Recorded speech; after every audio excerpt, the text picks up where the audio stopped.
భారతీయ సిమెంట్స్కు ప్రభుత్వం నోటీసులు జారీ చేసింది. జవాబు ఇవ్వలేక మౌనంగా ఉన్న యాజమాన్యం, అందులో భాగమే పారిపోతున్నారని ప్రకటన. జవాబు ఇవ్వకుండా కంపెనీలు పారిపోతున్నాయంట.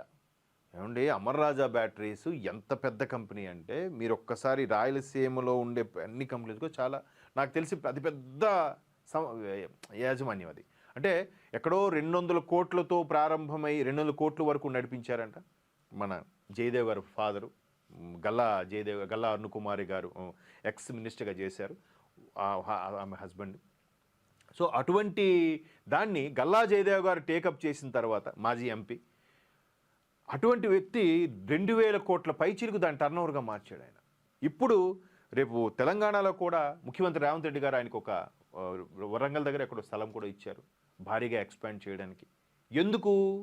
ఈ మహానుభావుడు జగన్మోహన్ రెడ్డి గారు అనే వ్యక్తి భయపెడితే బ్లాక్మెయిల్ లాంటివి ఎన్ని చేశారని టాకులు చాలా వినిపించే వార్తలు చూసాం. కాబట్టి ఆయన ప్రెషర్ తట్టుకోలేక ఎంపీ పదవికి రాజీనామా చేశారు, పార్టీ సభ్యత్వానికి రాజీనామా చేశారు. ఆఖరిని బిజినెస్ చేసుకుంటాను, ఇక్కడ కాదు తెలంగాణ వెళ్ళి చేసుకుంటాను అని చెప్పి డిసైడ్ అయిపోయారు.